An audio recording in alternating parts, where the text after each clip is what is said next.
Hey guys, it's Melissa here from melissaoatman.com. Welcome to Awaken Your Inner Awesomeness, a daily podcast devoted to spirituality and self-help. If you're new, I want to welcome you. If you're returning, welcome back. So today I want to talk to you about something that I think is very difficult for people who tend to be people pleasers. And that is deciding who is worth your time and who isn't. As a people pleaser myself, I always tried to give everyone a little bit of my time. And there came a point in which, and I'm sure that all of you would probably agree with this, or you understand this has happened to you too, where you give your time and you notice that there are certain people in your life who expect your time, but then they don't give it back. And so for a people pleaser, the hard thing is you face this line of being taken advantage of, or someone completely draining all of your energy and never giving their own back to you. And I feel like a lot of people pleasers end up in these kinds of relationships where it's very one-sided. And it's easy to understand why this happens, because what happens is this person, will ask you for your time. And then if you don't want to give it, you feel guilty or you feel bad, like, well, I don't want to hurt their feelings. Well, if someone did that to me, that would make me feel bad. You have this justification going on back and forth of, well, if someone did this to me. And the problem is that is very illogical to think that way, because the absolute truth is that person doesn't think the way that you do, or they would reciprocate that time. If they thought in the same way that you did, then they wouldn't cancel plans on you, or, not check on you to make sure you're okay. It wouldn't always be you checking in on that person, or, you giving up your time when they ask it of you, but then them not reciprocating that. That wouldn't happen because they would be thinking the same way that you do. And that's the one fallacy that we all have, is we all believe that people think the same way we do. And the truth is that most people don't think the same way that we do, but we don't know that. And we can't get inside someone's head usually, so we don't understand what they're thinking when they do certain things. So for us, we just assume, well, they think the same way that we do, so they know they're hurting my feelings, or they know they're doing this, or they know they're doing that. And the truth is that they don't. They don't understand that. So it becomes really important for you to understand that, one, the person does not believe the same things that you do, and two, you don't have to feel guilty or bad about conserving your own energy and your own time and putting yourself and your own priorities and needs first, because honestly, unless the person you're dealing with is a people pleaser, most people put their own needs ahead of everyone else's, which means that sometimes if you make plans with someone and they just decide they don't want to do it, they just cancel them because they're meeting their own needs, which are, oh, I'm tired, I don't feel well, I don't want to go. And so they might cancel a plan last minute. And for you, you're like, oh my gosh, that's so rude. Why did they do this to hurt my feelings? Like, why would they do this? Or at least this is the thought process that used to go through my head. Until I realized that people are going to do what serves their best interest. And it's only the people-pleasing type of people who will say, okay, I'm going to not cancel. I'm going to go and do this thing even though I don't want to do it because I don't want to hurt someone's feelings, or because I don't want them to be upset with me, or whatever list of things we go through as people pleasers to try to justify not doing what we want to do in order to do what someone else wants to do. And we feel like we're being very flexible and we're being kind. And the truth is, we're not going to get that same response back from another person. So it's important for us, and I'm not a proponent of canceling plans with people last minute. I think that's pretty rude because people take their time. Now, if you are sick or something, that's different. But if you don't want to do something, tell a person early enough that they have the opportunity to either find someone else or to change their plans. I really don't believe in like canceling plans last minute. I think that's kind of crappy to do to somebody. But you don't have to say you're going to do something with someone if you don't want to. You know, you have the right to say, no, I don't want to do that. When we say no to someone else, we're honoring our own inner child. And this is where a lot of people really get confused, because a lot of people who demand our time and don't give it right back are family members. They'll say, I want to take your time and chew your ear off with all of these problems I have. And then when the time comes to have your family members step up so that you can vent to them and you can tell them your issues, they're not always there. And it becomes very one-sided. And we have this belief that because someone is our family member, like somehow there's this unwritten law that we're required to sit there and listen to everything they have to tell us and listen to them gripe and listen to them complain. And the truth is, there is no law that says that. There's no law that even says you have to be in contact with your family at all. If they're toxic and they don't do anything but bring you down, you don't have to be around them. That's a choice. In fact, I found that a lot of times in my life, there are people who are not blood related, who are not biologically family, that I'm much closer to than my own family. And I don't feel bad about that. I just think that it's the way that happens. Sometimes you have people who are born into families and everything's great and they love each other and it's awesome and they get along and that's great. They're close. But not everybody is born into a family like that. Your family dynamic, I mean, you can't really control the family that you were born into. I mean, I do believe that we chose them on the other side, but the reason we choose the people we come into this life with is for them to teach us lessons. And sometimes the lesson is standing your ground and setting a healthy boundary and saying, you know what, you're toxic and I don't want to be around you. That is perfectly okay if someone is not respecting you and, you know, isn't treating you the way that you deserve to be treated. And we have this stigma in our country where we feel like family, that's everything. You have to support them. You have to be around them. No, you don't. There's nothing that says that. We would hope that we could be close to our family members and that we share loving relationships and that there's equality and reciprocal give and take. But if there's not, you don't have to put up with that. You know, you can make the family that you want for yourself by finding people who do support you and who love you and are going to be there for you. And don't just demand your time without giving of their own time back. And I think that that is where we as people pleasers, I'm including myself in that because this is definitely the way that I used to be, is I would feel like I had to be there for everyone else. And I didn't necessarily demand anything back in return for that. And I'm not saying that you have to demand someone's time and attention, but what I mean is I didn't expect anything back.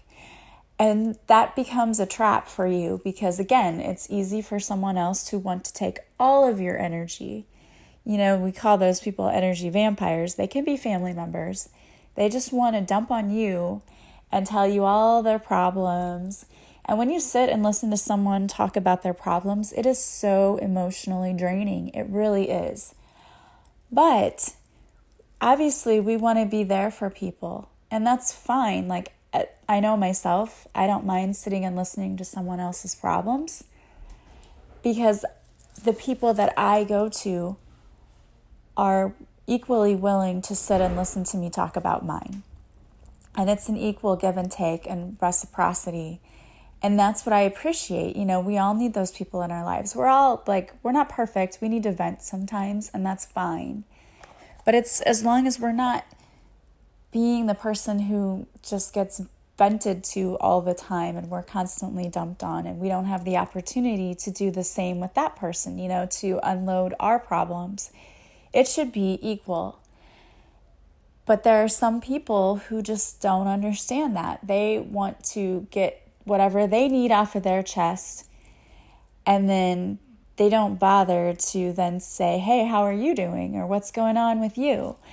And that's very emotionally draining. And it's hard to be around people like that because they want to just, I had a friend like this who would want to unload all of her problems when she had them.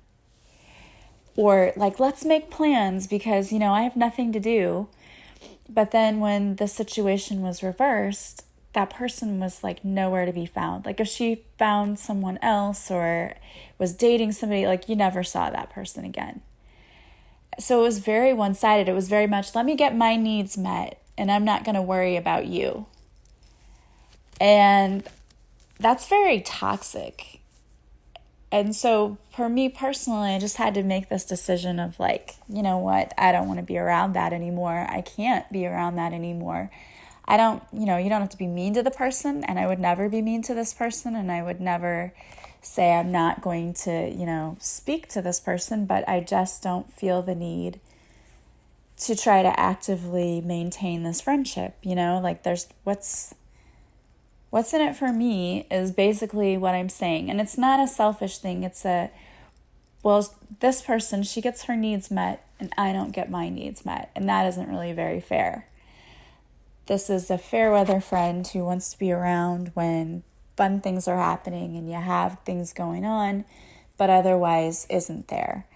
So we've all known people like this. And for me, this was a past person a long time ago when I was still in that people-pleasing mode. And now I've realized, look, I don't need to have friendships like that. In fact, I don't want friendships like that. So I always, when I do my mantras and things too, I do them for relationships too. And I also say, bring me people who, I only attract loving, giving relationships. So I'm not going to even entertain someone in my life who doesn't try to give back, who's just a taker. I don't need those people in my life. There are enough people like that out there in the world. They don't need to be in my inner circle.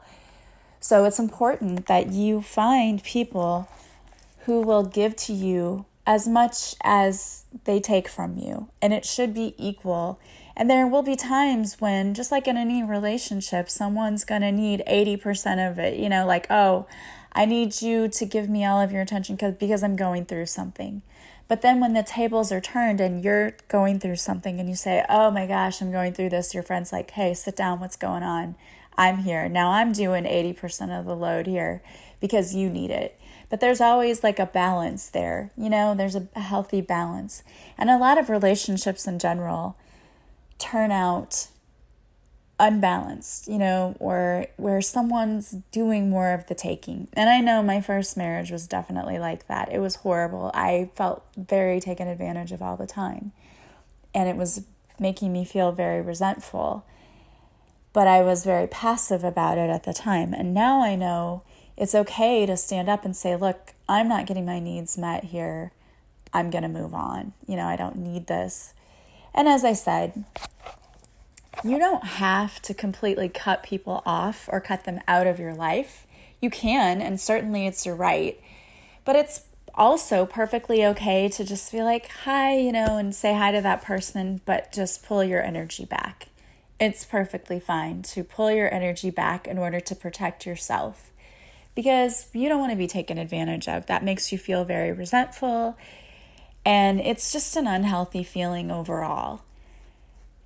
And when you get into a situation like that, it becomes very easy, and you very quickly see that a person is like that. When all of a sudden it becomes about me taking, and then not giving, or giving a little bit, but taking way more than you give. It's very, very easy to see when you start getting into a relationship like that, whether it's a romantic relationship or a friendship or even a family member. It's really tough. I'm always blown away by what people will feel like they have the confidence to come and ask you to do for them without giving anything back in return. that to me just still blows me away, that people are like, hey, can you go move the moon and the earth and back? But I'm too busy, by the way. I can't talk to you tomorrow. I'm busy. But if you could do that for me, that'd be great. I mean, people are like that. And again, it is a self-serving thing, People want to get what they want out of relationships.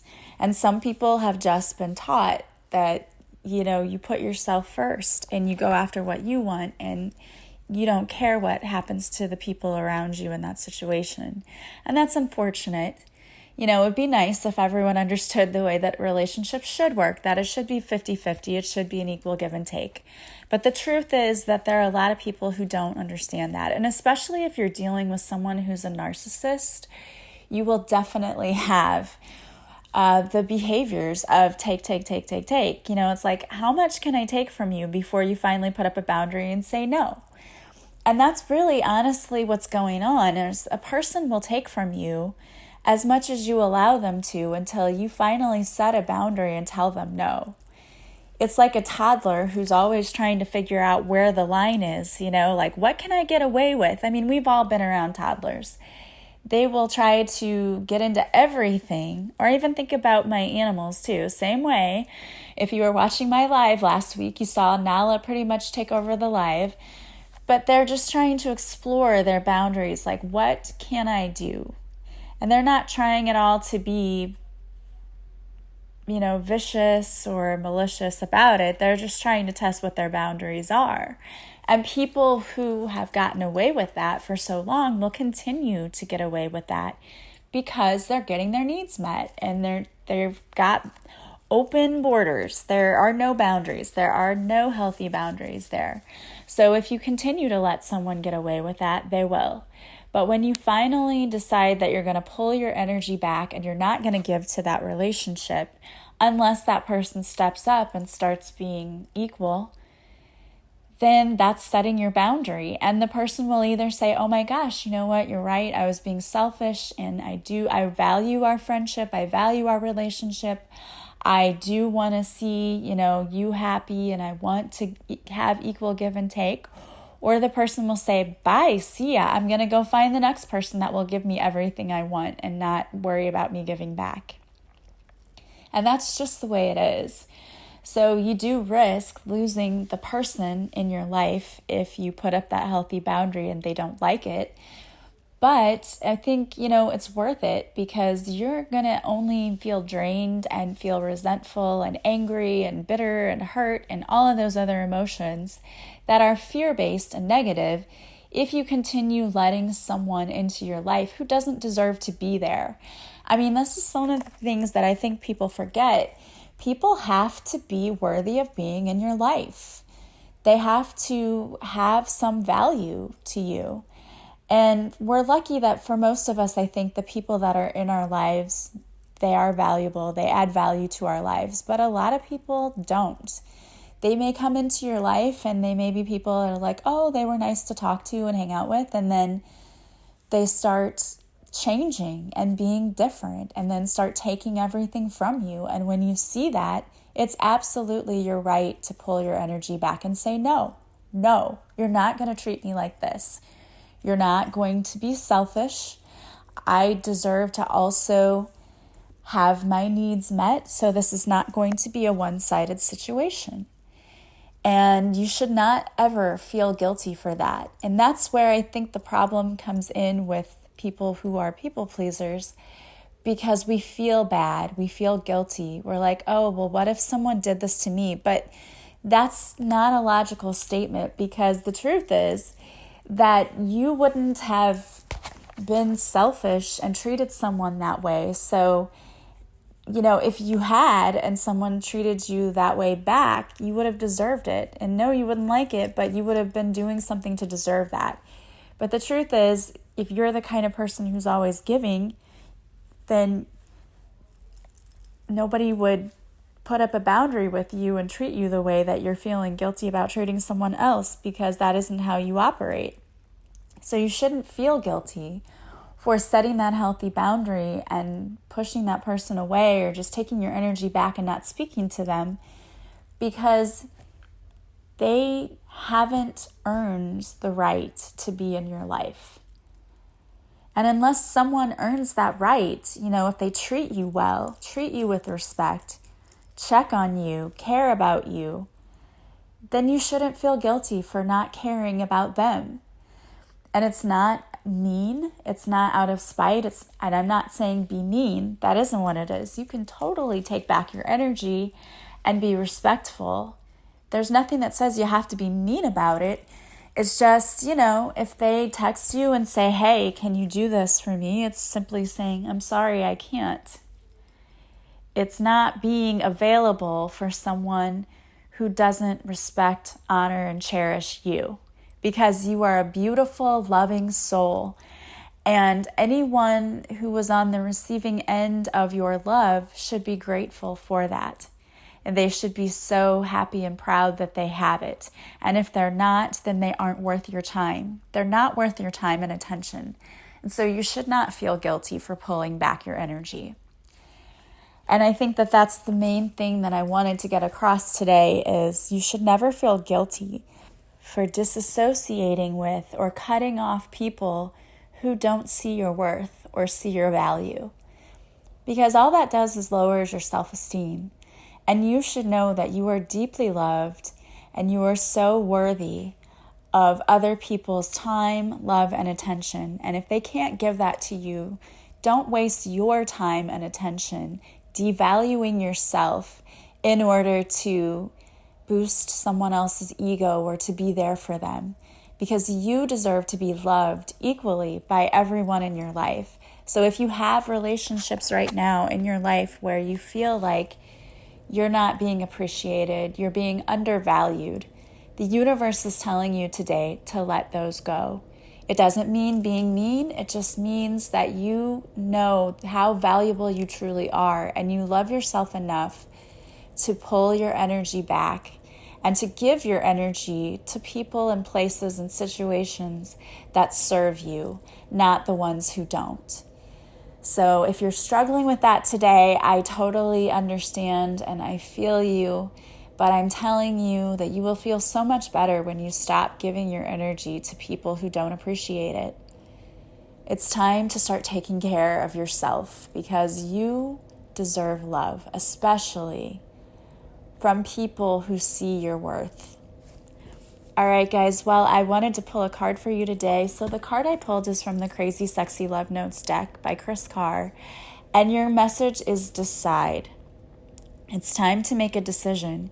Being on the fence drains your energy. No matter what you choose, it will be the exact right thing for your spiritual path. Channel your energy. Be decisive. Learn, grow, decide. I love that. It definitely is time for you to make a decision in your life.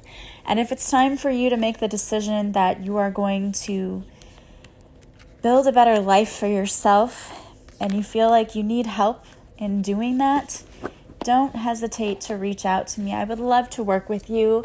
I offer one-on-one coaching sessions and we can work from any area of your life, whether it is career, relationships. I have worked with so many wonderful people this year who have just been awesome to work with, and we've seen progress in their lives, and I would love for you to be one of those people that I help. So if you would like to work with me, whether we do a Reiki session, past life regression, a reading, or a coaching session, simply reach out to me. You can go to my website, melissaoatman.com, to see what I offer.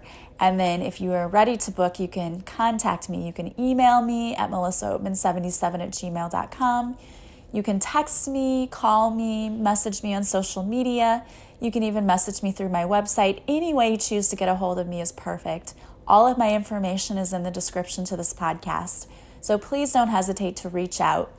Follow me on social media. You can follow my Facebook Lives Mondays at 5:30 Central, where I pull cards for people live on Facebook. I also go live on Instagram, so check that out, my IGTV channel as well. And if you wouldn't mind sharing my podcast, subscribing, or leaving me a review, I would so appreciate it.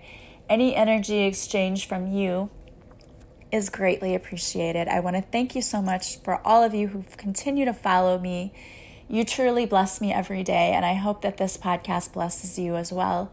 I hope you have a beautiful day, a fabulous start to your week, and I will talk to you again soon. Bye, guys.